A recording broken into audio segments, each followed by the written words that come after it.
Hi, I'm going to be doing a full page, full value watercolor in low chroma, so not much color, of this image.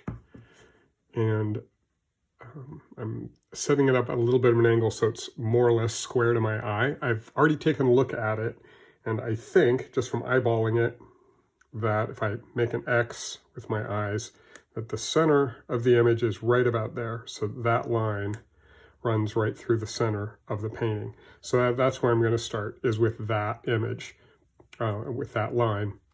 All I've got to do is get the angle roughly right, and it will all work out. Then I'll be looking at distances, how far from here to here, how far is that? And so I'm going to be looking at that. So, but I'm going to just kind of loosely, super lightly, and again, this is just one of the things we've talked about a couple of times, but you want to keep these marks really, really light.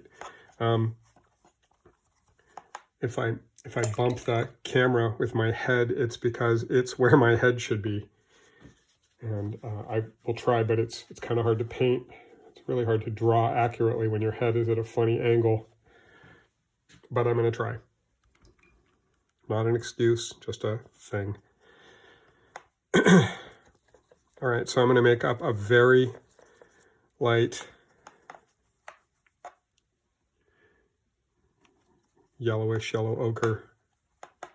And I'm going to knock down the chroma of it just a little bit. I don't want it to be an intense color. I want it to be kind of low chroma.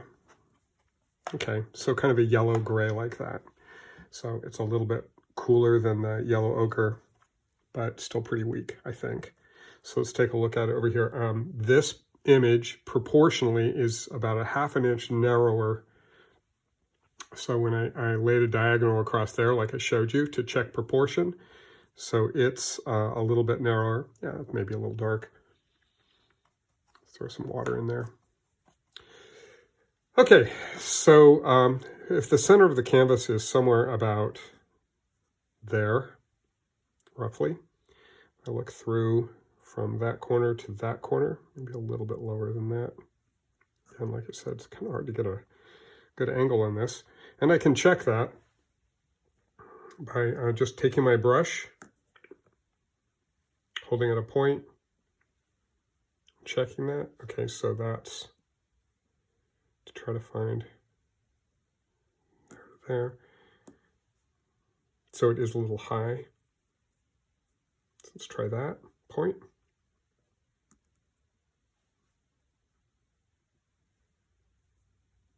Okay, so it's about there.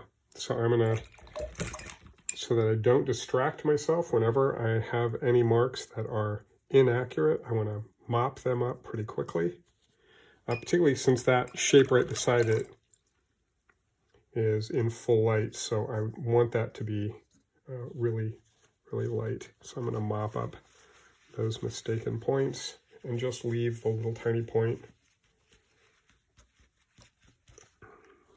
Okay, then, as I've shown you with a couple of these other things, if I'm trying to make an angle, I can just kind of go like this. Your brain is actually pretty good at matching angles. So you can hold the brush like this and just make a couple of dots right through that. And then I can connect those dots. Like I said, I'd rather connect them. If I make a mistake, I'd rather make the mistake into the shadows because I want to leave this light side light. Okay, now I don't know exactly how long that line is. I didn't check that, but that's the angle of it, roughly. Okay, and then this line, so let's find something to measure. How about if I use the bottom of that bag as a measuring tool, because you can keep an eye on that. All right, so if I use that as a measuring tool, and I can sight measure right on the surface here, then let me see about how long is that line. Let's see, it is about a quarter of that distance. So I'll try to find that in relation to this size. So it's about a quarter of the distance is from the bottom. And the line is about 1, 2, 3 lines long, units long. Okay, now, but how many units how do I find that unit? Okay, so I could look at this. 1, 2, 3, 4, 5, 6. So this is almost perfectly 6 units. That unit is pretty handy. So what I can do is very lightly divide this in half, and then divide the halves in thirds, about like that. I can check them.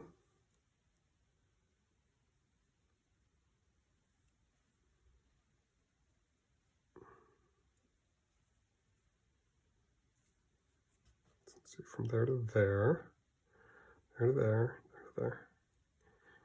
Okay. So these are a little too long. So that's about right. That's a little off.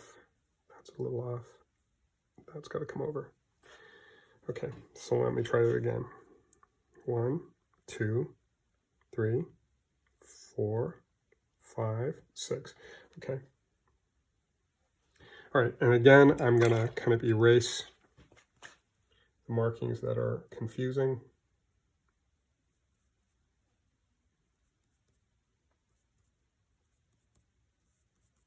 Okay, so this whole thing is about 6 of those units wide, and it tells me how big that unit is. Now I can just reach down the bottom and measure that. Just for grins, let's find out about how many units tall this is. 1, 2, 3, 4, about 4.5. Okay, doesn't fall neatly, but we've got about that. So, and we measured that was, let's check again, 1, 2, 3. So that would be about that distance, is about how long that is, and about that far off the bottom. So the line goes from about there to there, and is about that long. So about from the end of the handle to just short of where the ferrule stops, which means the bag, top of the bag, falls right about there. Okay, and this initial set of measurements is pretty important. And I'm going to show you some alternative ways of doing this, but I'm just going to kind of, like I said, I'll kind of noodle through this initially, and we'll take a look at some other ways to get this.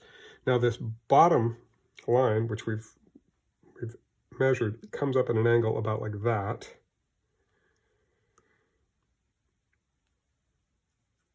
So it falls somewhere along that line, about like that, and is about that distance, about there.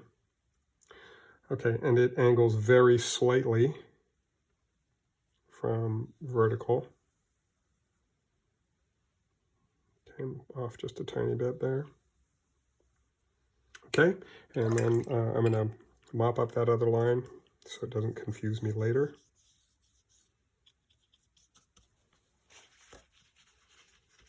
And also, I don't need any outlines, so any indications of the line that I have, I can soften, because I really don't want any outlines at all. Okay, then I can look at the bottom of the bag, comes up at an angle about like that. This side comes up at an angle pretty similar to that. Okay, so that's that, and then this line connects to about there, so that's a line that goes about like that. This is in shadow, that's in shadow. There's a shadow that comes across there from that intersection. And a pretty steep angle about like that. It's got kind of an organic, little bit of a curve to it. And that flares off at the other end as well. Okay, and let's see how far out that is. So if that's that distance, it's about 1 unit across the top. Let's see, 1 unit from where to where.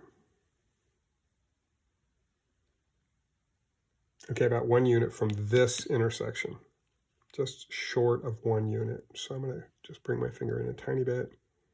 It's about there. And that other line comes across parallel to that.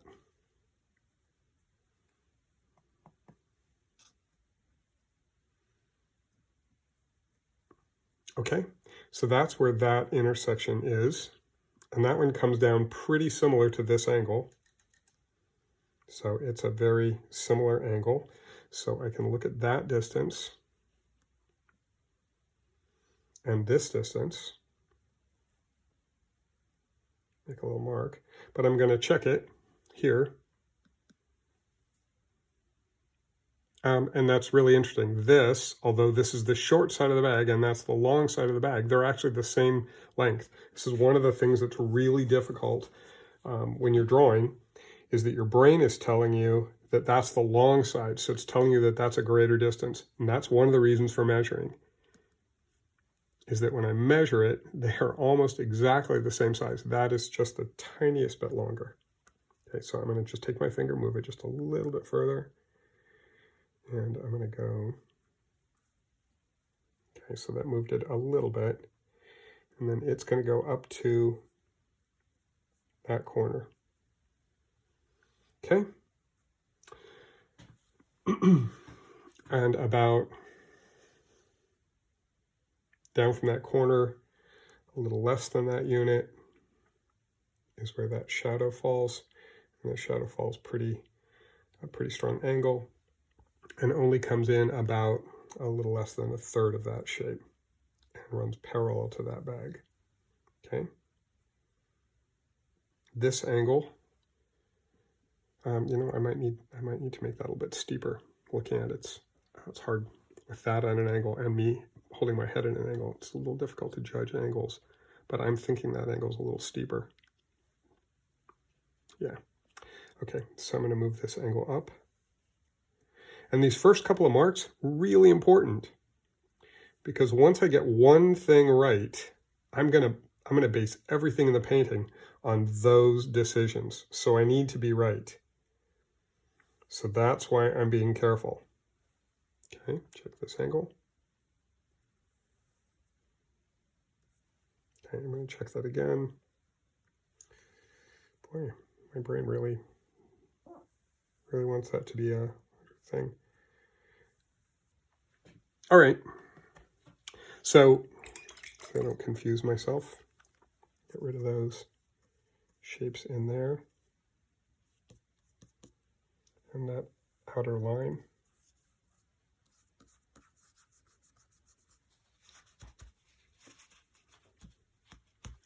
Okay, so the reason to be a little bit fussy is that if you get this first object in proportionally, it's in the right place, it's about the right shape, it's about the right size, then you can use it to base the other relationships on.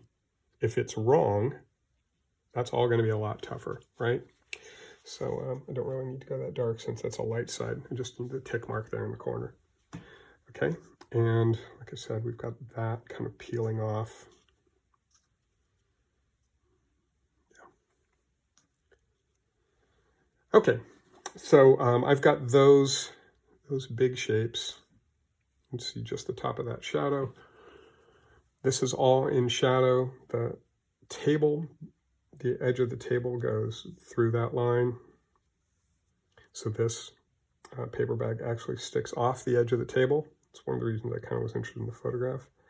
It's kind of an old Renaissance-y thing to do. And it continues over here. Let's make sure I get the angle right. So let me measure that. It is roughly half that distance up.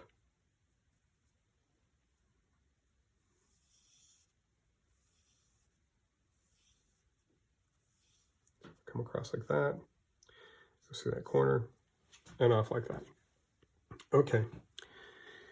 Then from where this corner sits,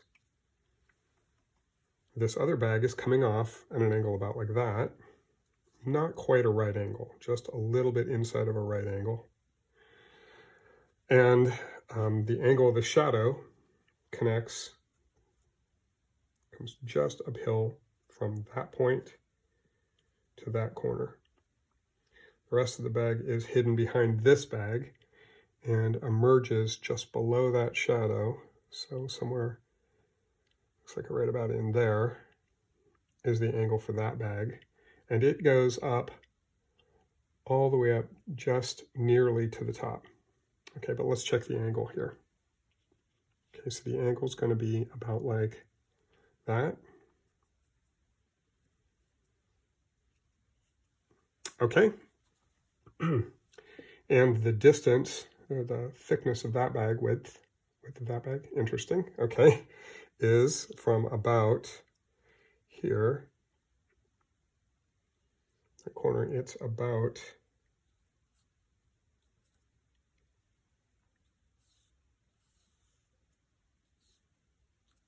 there. Check that again. Okay, let's check that again. Okay, so it's interesting that there would be a number of things that line up that correspond with that this would be almost 6 units, that would be the same length. That's handy, but you can't depend on those kinds of coincidences happening very often. Nice when they do. Some things that I do know, for instance, are that the width of the paper bag is half the height if it was laying flat on the table. So that helps me at least to gauge that it's proportional. So that shape is a square. If you fold the bag in half, so right across there, this would be a square and this would be a square. All right, the angle down here, this angle is going to be about the same, and it's coming off just off the top. Something like that. The angle coming up from there is about like that.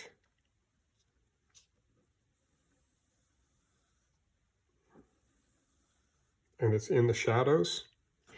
This side goes away, an angle about like that. And it is similar. Let me measure that again.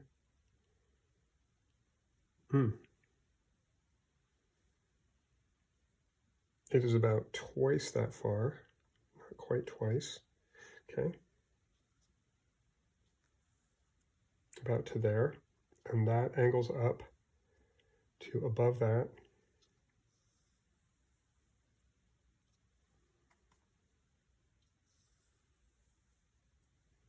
Okay, about like that. I think actually that this, looking at this appears proportionally a little fat. I'm gonna check my measurements here. Okay. So that's what you do, as when you're working, if you're going along and something looks off, trust yourself, it's probably off, okay? So I can measure across the bottom and say, if this is 1 unit, this should be about 1 unit in is where the back corner of that bag should be. So it should be at about that distance is where that back corner should fall. Let me check that again. Okay, that's about where that back corner should be. So if that's where the back corner needs to be, just inside of that line, and if we have the angle about right, which I think we do,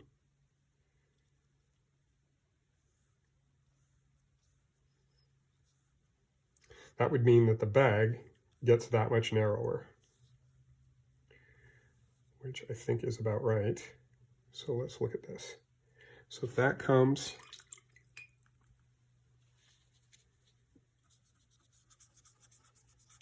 soften that line, then remove it.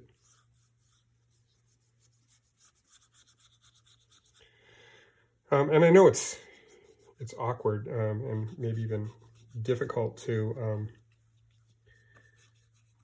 remove stuff that you've worked hard on and painted, but it's so much easier to change it now. Look at this early stage.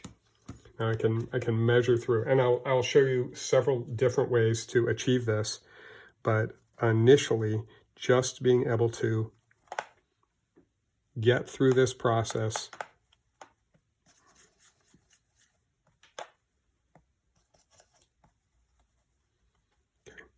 and do this drawing as accurately as you can is very important. For one thing, it gives you a lot of confidence. Like when you can draw something with your own eyes, without any other tools except a brush and your eyes, when you can get through that process,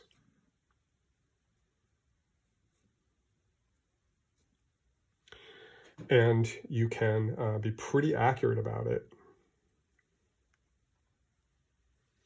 Okay, so it doesn't go up that high. I mean, obviously it stops short of that, but I don't know how far. So let's measure. It's about half of that distance from the top. So it's going to be about there. The angle here is about like that. So it's going to be just slightly flatter than that. Again, just logic, linear perspective is going to indicate that. The other side is visible a little bit. The bag's open a little bit. Okay, so if that corner rests about there,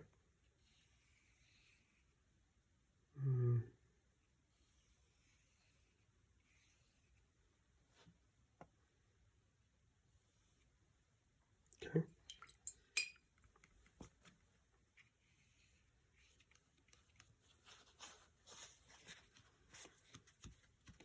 I need just any one of those marks, but it got a little thick on me. I don't want that to be quite that thick. I'm going to thin that down a little bit. But I'll let it dry for a second. Okay, so this shape. The thing is, once the drawing is in place, once you've spent this time doing this, some of the other things I can look at are the tabletop, which comes in back here. I'm going to move. We've got this is called a tangent, and that's where several lines come together. For instance, if the edge of the bag lined up with this bag, or if this bag just kissed the top of the page, those would be kind of awkward tangents. And tangents are distracting because they change your perception of space. And in this case, that is one line that doesn't really matter too much. If I move that back of that table, it doesn't matter because you can't see the intersection. So I'm going to do that. I'm going to move that angle a little bit. It also, in all honesty, doesn't matter that they line up perfectly. There's some very interesting Renaissance paintings, I think some that are really beautiful, where the horizon doesn't line up. In the Mona Lisa, for an example, the horizon line appears to be a little different on one side of her head than on the other side of her head, which is either an indication that one of the greatest artists that ever lived couldn't draw, which I highly doubt, or that he was kind of distorting and messing with space a little bit. Or perhaps there was some other story involved, like the Illuminati or something else. I've heard that version, that Da Vinci was a member of the Illuminati. I'm not sure I buy it, but it's sure an interesting story. Okay, so the width of this bag at the top is a little bigger, because of course it's in the foreground, than this bag in the back. And since they don't touch, I can use that direction and let's see, measure the edge to the table, look at the height, just for grins again. Okay, so it appears that this is going to go off the table and off the page. Go up and off the page.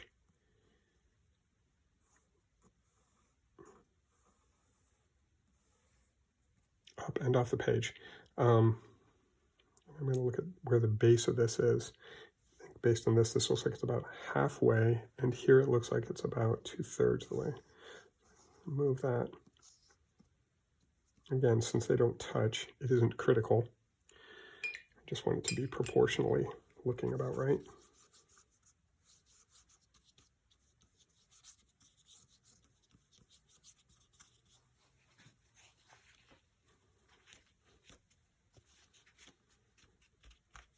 Okay, so that'll go off the top of the page. There's a little tiny indication of the side, very steep angle.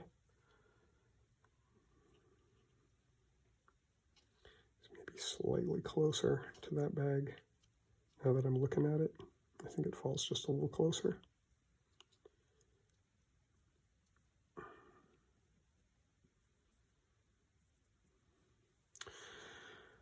And it has some wrinkles going across. These are the kinds of details that some people get really hung up on. I am not that, honestly, that interested in the details, certainly at this point. Okay, but when I do, that length is about the right height to those two wrinkles, something like that. And it brings it in under the edge of the table, which is about where it should be. Okay, so now there's the back side of that. There's that. I can look at this distance, 1 and 2, and there may be just a tiny bit of the corner showing.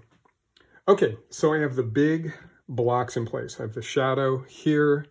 There's a shadow that begins right about in here and continues off and up. This shadow goes through there and here. The shadow goes up this and creates a very soft cast shadow across there. So this side is in light, this side is in shadow. There's a cast shadow here that goes from about here. Very soft cast shadow that goes across there, and an occlusion beneath that. When you look at your light logic elements this week, you'll see what an occlusion is, but that's what that is. It's that little shadow underneath the bag. Even a piece of paper casts a pretty intense shadow. Okay, there's a dividing space in the background, a vertical column or something that was in the classroom, and then the thickness of the table coming across here. And the underside of the table, which is in shadow and has, it's like there's some sort of line that goes there and then reappears here and is darker there. Okay, so I know I had something I was going to come back to. Oh, the other side of that bag. All right, so let's check these angles because it was all falling just a little too close.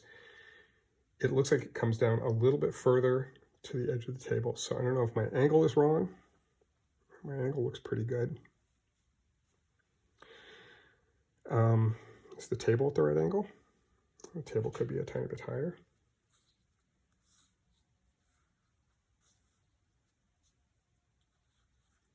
And diagonals are good, right? If everything's vertical and horizontal, it's really boring. Plus, it's very unlikely, particularly in the foreground. It's very unlikely to find horizontal lines in the foreground. They are just not normally a part of that. Okay. And we'll look at that. We'll do a very quick review of a little bit of linear perspective, but it'll make sense to you when you see it. Okay, so we were going to make that narrower. We were going to come into about here for that back intersection. So that's the back side of the bag. It's going to come up at an angle of about like that.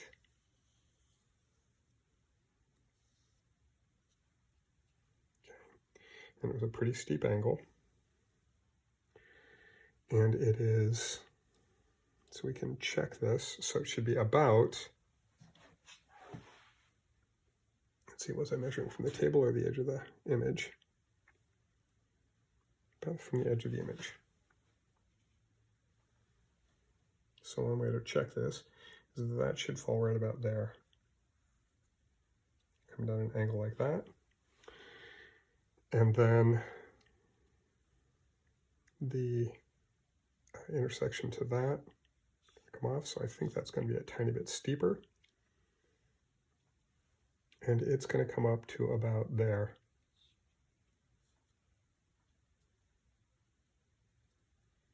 Okay, that's a lot better. I mean, that just makes a lot more sense now.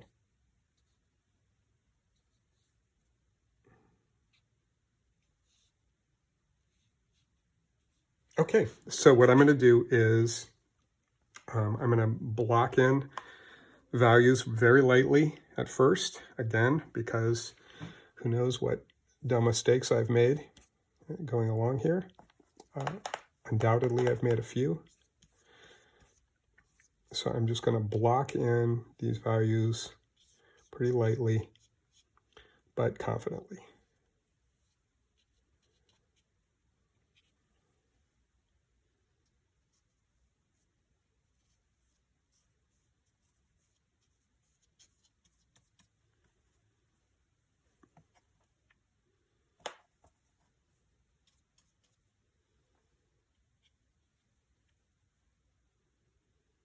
Angle about like that. Yeah, okay, to the corner.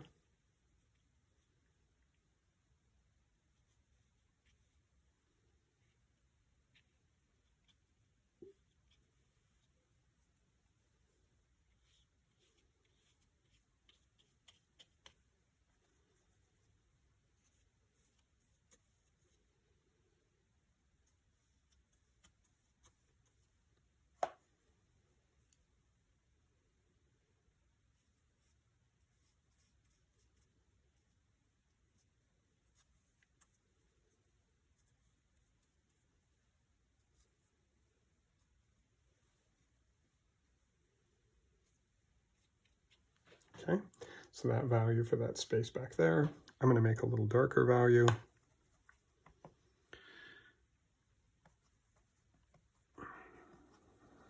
Up. Throw a little of this violet into it so that I remember that it's a little darker. For this section right through here.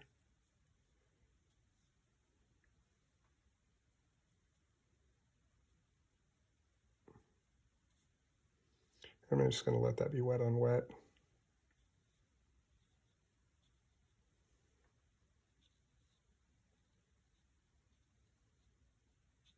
You certainly aren't stuck working in this orientation. You can rotate the paper.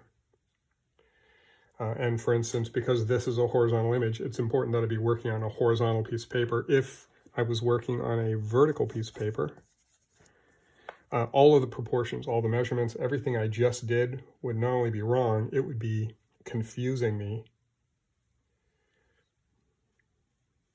because it wouldn't line up with reality at all. So make sure that your page is oriented the same as your reference is. I know that seems easy enough, but it is definitely a mistake that happens more often than you'd think.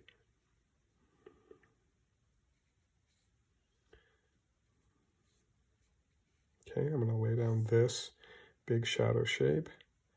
It's easy enough to get that line back in, so I'm just going to noodle in the whole shadow shape like that. And as long as I've got that little point, it's easy enough to find the rest of it.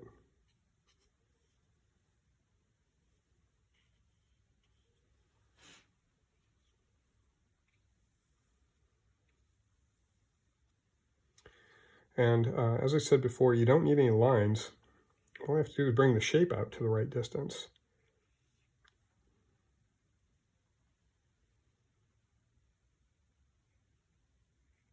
And as I'm painting these shadows, I'm just incorporating and softening the lines, so the lines actually become part of my, they become part of the shadow. So as I hit an edge that's dark, I'm just going to keep it dark. I'm gonna let this wet on wet play through here. Just going to lay that down. As that starts to dry, I'll go ahead and put a wet on wet in there as well, but I'm going to let it dry a little bit first. There are some shapes. This whole form down here is a little bit darker. And in shadow. So I'm just going to let that like that. The shadow that's back here, it's on this, even though it's a little bit soft.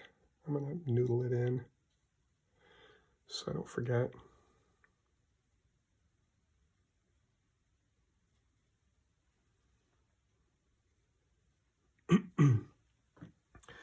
Okay. This side is also a shadow shape. Over here.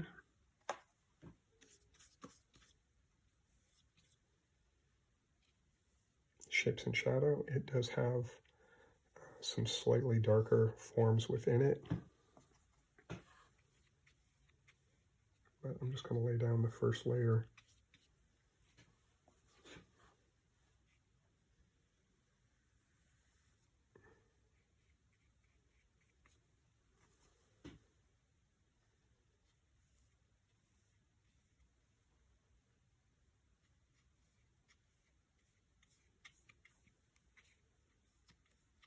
And where those shadows come together, I'm just going to let them bleed in together. Let's see, this shape passes behind that shape is there. Okay, so this angle comes up to there, then the shadow.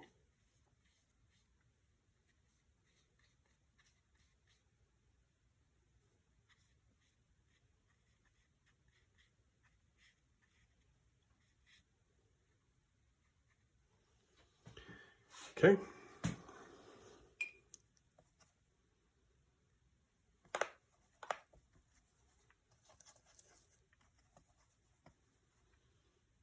Okay, the cool shadow that's on the tabletop. Just a touch of blue in it. So I'm just going to work between the yellow ochre and this cool blue that I had already mixed up. So that'll be my color string for this piece.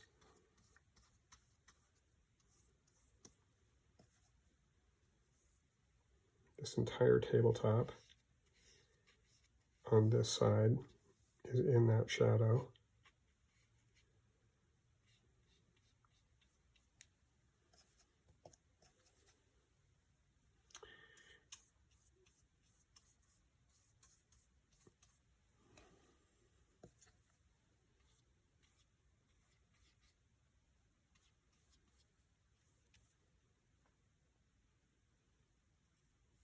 Including the tabletop back here, except for that little bar of light that's coming through there.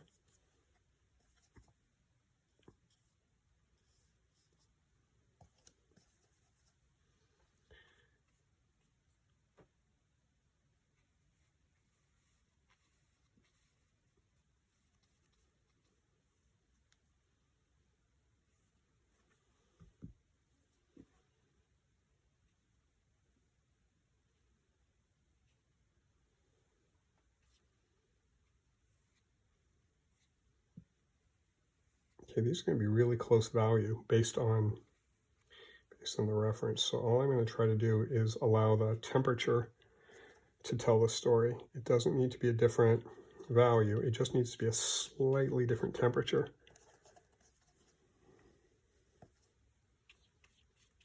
So I'm going to lean a little bit more blue on this side and a little bit more brown over on the other. This stays in shadow back here.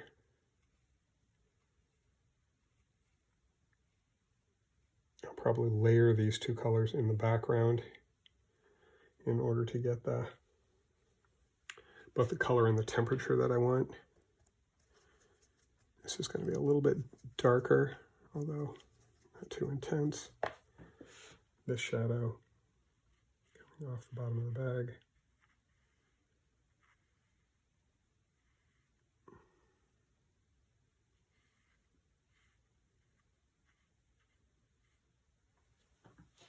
Okay.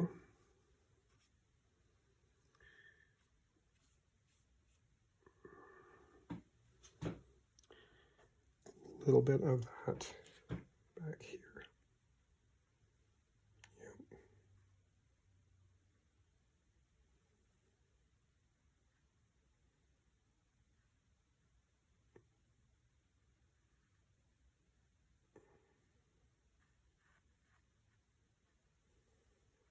Okay, and then it falls off there, so there's a bit of fall off as the table passes behind.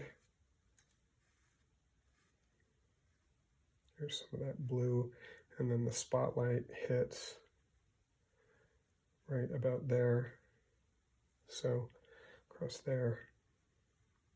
So I'm going to fade into clean water, which was something you learned on your very first exercise, was doing a gradation from color into no color. And then just to make sure that that stays, that gradation.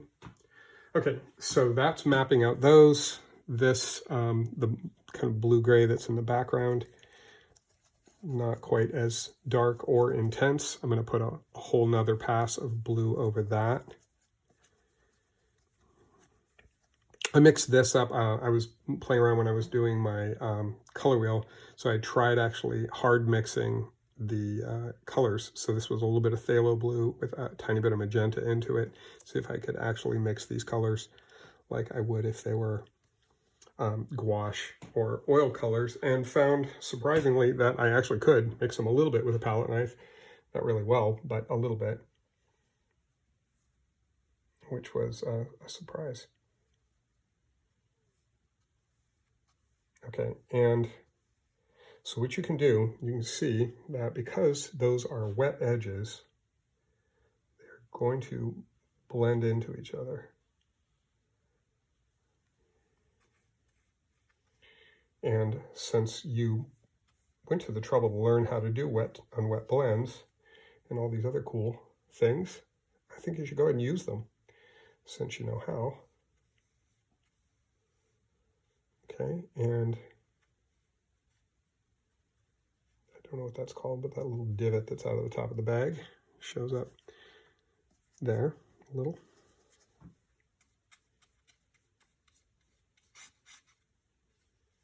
One of the things you'll probably notice from time to time is that, okay, so that goes across like that. Yeah, about like that. Back of the bag goes like that.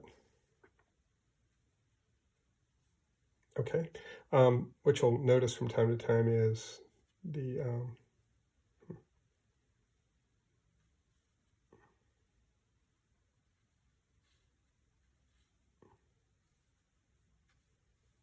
sorry, it's really hard to paint and talk. No idea what I was saying.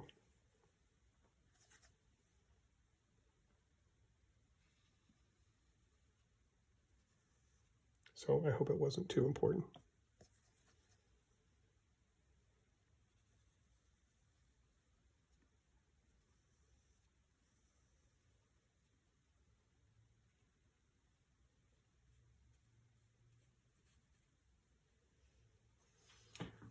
Okay, so now I have the big shadow shapes. I have warm shadows on the bags, I have cool shadows on the table.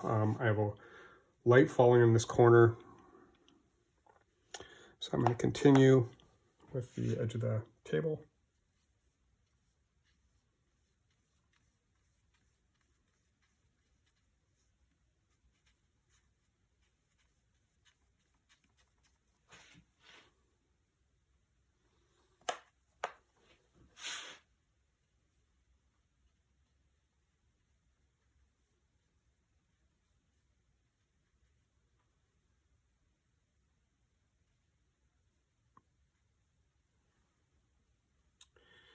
When it passes behind that, it's going to get a lot darker. For the moment, I'm just going to layer that.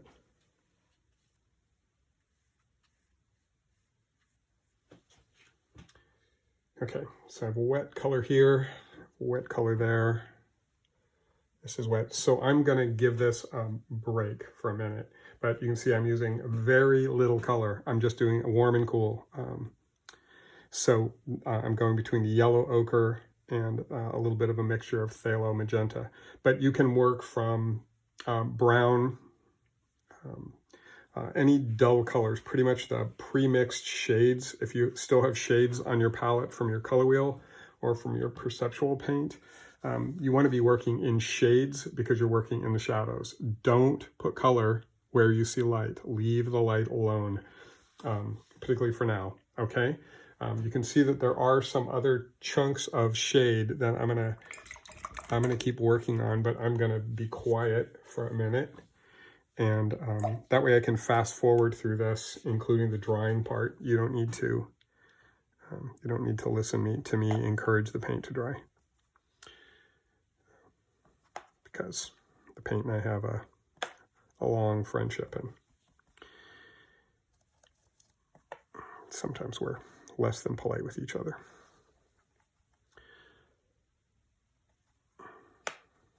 You know how it is with old friends.